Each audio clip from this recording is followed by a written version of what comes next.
জন্য মাগো কোন অবস্থায় স্বামীর মুখে মুখে তর্ক করা যাবে না, কোন অবস্থায় স্বামীর মুখে মুখে তর্ক করবে না।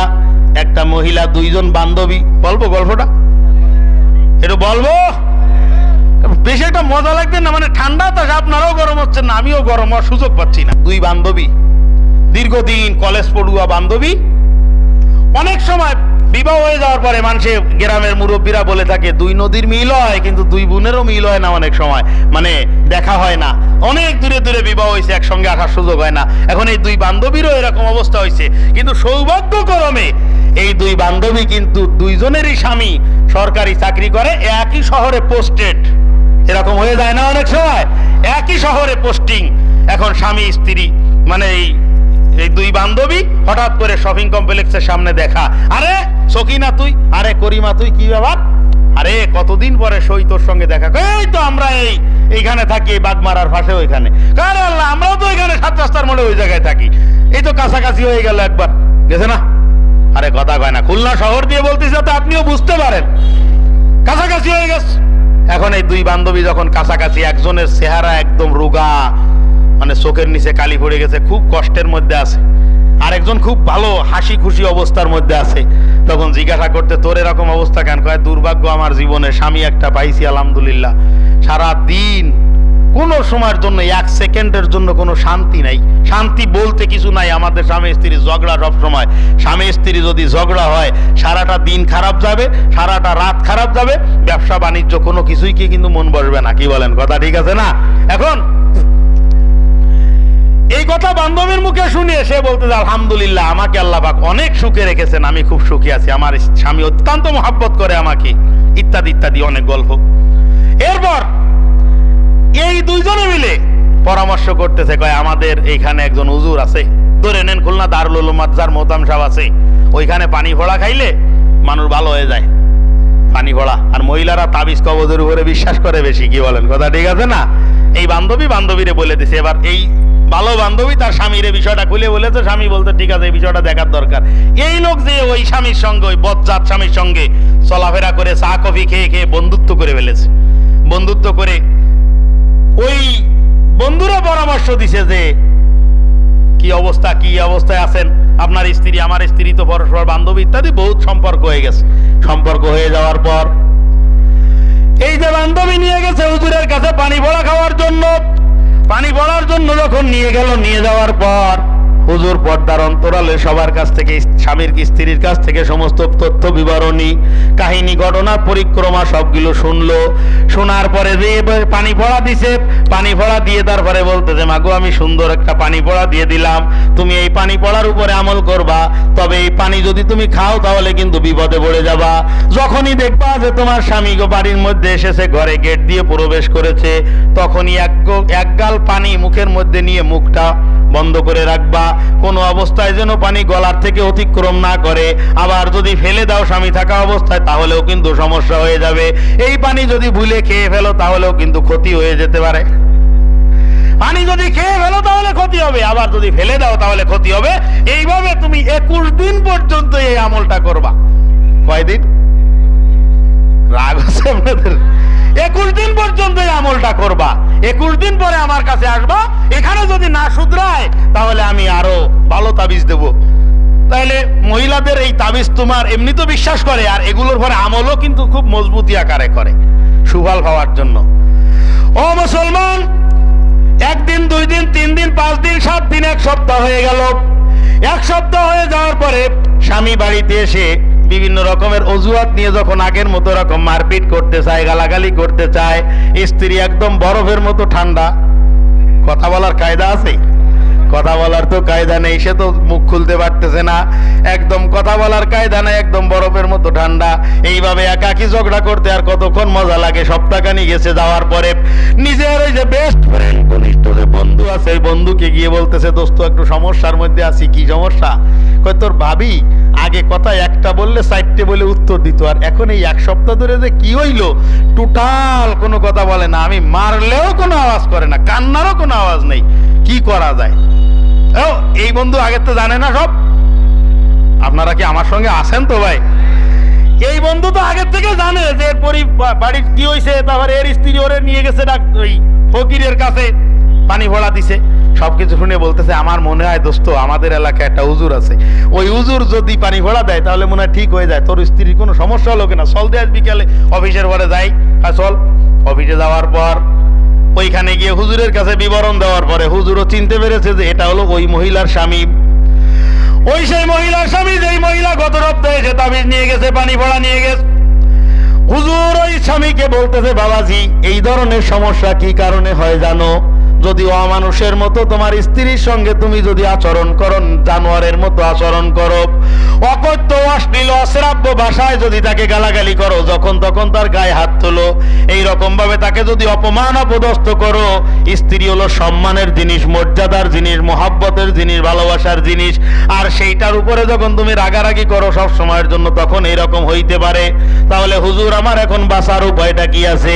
কয় তুমি দেখো তোমার স্ত্রী কোনটা কোনটা পছন্দ করে, তুমি সেইভাবে চলার চেষ্টা করো। কি হচ্ছে তো ট্রিটমেন্ট ঠিক মতো, দেখো কি চায়। তখন এই কঠোর হৃদয়ের যে স্বামী, এরও কিন্তু মন গলে যায়। আচ্ছা ঠিক আছে, অনেকদিন পর্যন্ত একটা বেনারসি শাড়ি চায়, তাই আজকে একটা জামদানি শাড়ি কিনে নিয়ে যাই। শাড়িটা কিনে নিয়ে গেছে শপিং কমপ্লেক্সের থেকে, সুন্দর গিফট বক্সে মোড়ায়, রিবন পেপারে মোড়ায় নিয়ে, যে কোনো কথা না, পিছন থেকে বলতেছে এই পর্যন্ত যা হয়েছে আল্লাহর হস্তে এই পর্যন্ত সব ক্ষমা করে দিয়ে চলো আমরা আজকের থেকেই ওই সেই বাসর রাত্রের পরের ওই রাত্রের থেকে যেভাবে শুরু করছিলাম ওইভাবে আমরা নতুন করে আমাদের জীবন শুরু করি। এইভাবে যখন বলতেছে স্ত্রীর কলিজাটা ফেটে যাচ্ছে, কিন্তু জবাব দেওয়ার কি কায়দা আছে? 21 দিন হয়েছে, এখনো 21 দিন তো হয় নাই, জবাব তো দিতে পারতেছে না। চোখ দিয়ে দরদর করে পানিগুলো জোরে জোরে পড়তেছে, এখনো পর্যন্ত কোনো কথা নাই। স্বামী পিছনের থেকে জড়াই ধরে বলতেছে আমি জানি এই পর্যন্ত যে আচরণগুলো তোমার সঙ্গে করেছি ক্ষমার অযোগ্য, তারপরেও তুমি একটু বিবেচনা করে দেখো, আমি তো মানুষ, আমার মধ্যেও তো ভুল হইতে পারে, জানোয়ারের মতো জীবন যাপন করেছি এতদিন, চলো আজকের থেকে আমরা আল্লাহর কাছে ক্ষমা চেয়ে, তোমার কাছেও ক্ষমা চেয়ে আজকের থেকে নিয়ে আমরা কিসের মতো একদম মানুষের মতো জীবন যাপন করব। এইভাবে করতে করতে 1 সপ্তাহ পর্যন্ত স্বামী রিকোয়েস্ট করতেছে, কিন্তু 21 দিন না হওয়ার কারণে কথা তো বলা যাচ্ছে না। এরপরে যখন চলে গেল 21 দিন এখনো পর্যন্ত হয় নাই, 2 সপ্তাহ পরে আবার হুজুরের কাছে গেছে, গিয়ে বলতেছে হুজুর আপনার জাদুকরি যে পানি পড়া আছে, পানি পড়ায় তো কাজ করে গেছে আলহামদুলিল্লাহ। জাদুকরি পানি পড়া দিছেন হুজুর, আশ্চর্য রকমের পানি পড়া, একদম আমার স্বামী মাটির মানুষ হয়ে গেছে, মনে হচ্ছে যেন আমার দাম্পত্য জীবন সবে মাত্র সূচনা শুরু হয়েছে, এত সুন্দর হয়ে গেছে হুজুর, এখন কি আমি এই পানি ব্যবহার করা বাদ দিতে পারি? তখন হুজুর বলতেছে মাগো একটা কথা ভালো করে শোন, এই পানি মানে জাস্ট পানি, ওতে আমি কোনো হু ভা কোনো কিছুই দিই নেই, কিছু না, শুধু ওই এরকম করে করে আমি তোকে বুঝাইছি যে আমি এতে হু দিছি, কিন্তু আমি এসে কিচ্ছু করি নাই, এর সব কিছু যা কিছু করার সমস্ত ক্রেডিট শুধুমাত্র তোর, তুমি ছাড়া কেউ কিছু এখানে করে নাই, মুখটা বন্ধ রেখেছো। তোমার সমস্যা শুনে আমি বুঝেছিলাম যে তোমার যে সমস্যা, সে সমস্যাটা হলো তোমার জবান, এইটাকে যদি কন্ট্রোল করা যায়, তা আমি যদি তোকে বলে দেই যে মুখ বন্ধ রাখবা, তাহলে তুমি আমার কথা শুনতা না। তো এই জন্য একটা ফর্মুলা দিয়ে দিলাম যে এই পানি মুখের মধ্যে রাখবা, গেলাও যাবে না ফেলাও যাবে না, তাহলেই সেই ঠিক হয়ে যাবে। এই কারণে তোরে সুফলটা আসছে। খবরদার খবরদার মা, হাতে পায়ে ধরে আমি আপনাকে অনুরোধ করি, পৃথিবীতে এমন কোনো পুরুষ নাই যেই পুরুষটা মহিলার মুখে মুখে তর্ক করাটা বরদাস্ত করতে পারে। পারে? কথা বলেন পারে? আর আপনাদেরকেও বলতেছি খুলিকা মিন জিলাহি লাইসার, রাসূল আকরাম সাল্লাল্লাহু আলাইহি সাল্লাম বলেছেন বাম পাজরের বাঁকা হাড্ডি দিয়ে আল্লাহ পাক মহিলাদেরকে বানাইছেন, বক্রতা তাদের মধ্যে কিছুটা থাকবে, আপনার মধ্যেও ছাড় দেওয়ার যোগ্যতা থাকতে হবে। কি বলেন, কথা ঠিক আছে না? আপনিও তাকে ছাড় দিবেন, আপনিও তাকে ছাড় দিবেন। আর একটা ঘটনা আপনাদের জন্য বলে শেষ করে দেব, কষ্ট হচ্ছে না দেওয়া যান? হযরতে লোকমান হাকিম আলাইহিস সালাতু ওয়াস সালামের কথা আপনারা শুনেছেন, হযরতে থানবী রাহমাতুল্লাহ আলাইহি ঘটনাটা লিখেছেন কিতাবের মধ্যে। আগে যেটা ওইটা আমি একটা ম্যাগাজিনের মধ্যে পড়ছিলাম, এইজন্য একটা গল্প বলেছি, আর এখন যেটা বলতেছি এটা একটা ঘটনা হযরত থানবী রাহমাতুল্লাহ আলাইহি লিখেছেন স্বামী স্ত্রীর জন্য। এই লোকমান হাকিমের একটা, ইনি কর্মচারী ছিলেন, একজনের চাকর ছিলেন, চাকর। এই চাকর থাকলে শশা বাগান দেখভাল করার দায়িত্ব ছিল লোকমান হাকিমের। অনেকদিন পর মালিক এবং মালিকের স্ত্রী আসছেন শশা বাগানে ঘুরতে। মালিক এবং মালিকের স্ত্রী শশা বাগানে যখন ঘুরতে আসছেন, ঘোরার এক পর্যায়ে কর্মচারী লোকমানকে ডাক দিয়ে বলতেছে, লোকমান যাও, মিষ্টি এবং ভালো দেখে 2টা শশা তুলে নিয়ে আসো, একটু খাই। শশা নিয়ে আসছে, সুন্দর করে সিলে ফালি ফালি করে কেটে প্লেটের উপরে দিয়ে টেবিলে দিছে। দেওয়ার পরে লোকমানকেও এক টুকরা দিয়ে দিছে।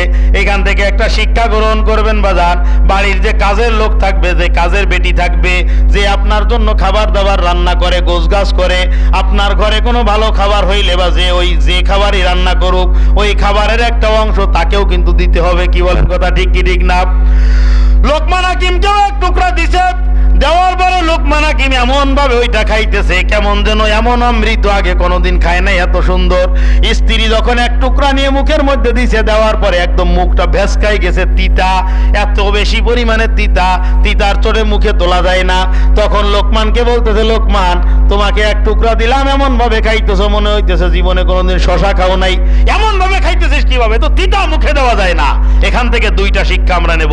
একটা হলো, লোকমান বলতেছে, মালকিন এই বাগানে কোন শশা তিতা আর কোন শশা মিষ্টি এটা আমি চিনি না, অর্থাৎ আজ পর্যন্ত কোনোদিন আমি একটা শশা এখান থেকে তুলে খাই নাই। কথা না, একটা শশা আমি উঠাই খাই নাই, যার কারণে আমি জানি না। আর দ্বিতীয় নম্বর, আপনি যে আমাকে এক টুকরা শশা দিছেন, এটা যে তিতা, এখনই অভিযোগ করব আপনার ওই হাতে কত মিষ্টি শশা খেয়েছি, কত মিষ্টি জিনিস খেয়েছি, আর এখন একটা শশা তিতে হয়েছে, সাথে সাথে অভিযোগ করব। এরকম নেমোখারামি আমি করতে পারি না। জোরে বলেন সুবহানাল্লাহ। ও দুনিয়ার মুসলমান, হযরত থানভী রাহমাতুল্লাহ আলাইহি লিখতেছেন, ঘটনাটা আমি স্বামী স্ত্রীর জন্য বলেছি। স্বামী এবং স্ত্রী উভয় চিন্তা করে দেখবা, স্ত্রী একটা অপরাধ করেছে, ও স্বামী তৎক্ষণাৎ তাকে মারপিট করার জায়গায় তুমি একটু চিন্তা করবা, এই স্ত্রী কত পরিমাণে ভালোবাসা তোমাকে দিয়েছে, তোমার সংসারে একটা ক্ষতি করেছে, কিন্তু সংসারে কতটা উপকার করেছে। কথা বলেন, কথা কন, জিমে যাচ্ছে, ঘুম এসে যাচ্ছে নাকি আপনাদের? আমি জাগাইতেই পারলাম না। আল্লাহ, কি অবস্থা হইল। স্ত্রীর জীবনে কোনো গুণ নাই ভাই? অবশ্যই অনেক গুণ আছে, 1000 গুণের মধ্যে একটা দোষ, ওটা আপনি একটু ছাড় দেওয়ার চেষ্টা করবেন। আর স্বামীর ক্ষেত্রে স্ত্রীও চেষ্টা করবেন, এই স্বামীর অনেক গুণ আছে, তার মধ্যে 2-1টা দোষ। এইটাকে যদি দোষ এবং গুণ, এই 2টাকে যদি ছাড় দিয়ে পরস্পরে চলতে পারেন, তাহলে আপনার সংসারটা হযরত আলী এবং ফাতেমাতুজ জোহরার মতো হয়ে যাবে। জোরে বলেন সুবহানাল্লাহ। যা কিছু বললাম টুটাফাটা, আমার এই কথাগুলো যদি কোনো ভুল ত্রুটি হয়ে থাকে আল্লাহর হস্তে ক্ষমা করে দিবেন, আর আমার জন্য দোয়া করবেন। কথাগুলোর উপরে আমল করার আমরা সকলেই চেষ্টা করব। আল্লাহ পাক রব্বুল আলামিন তৌফিক দান করুন। আসসালামু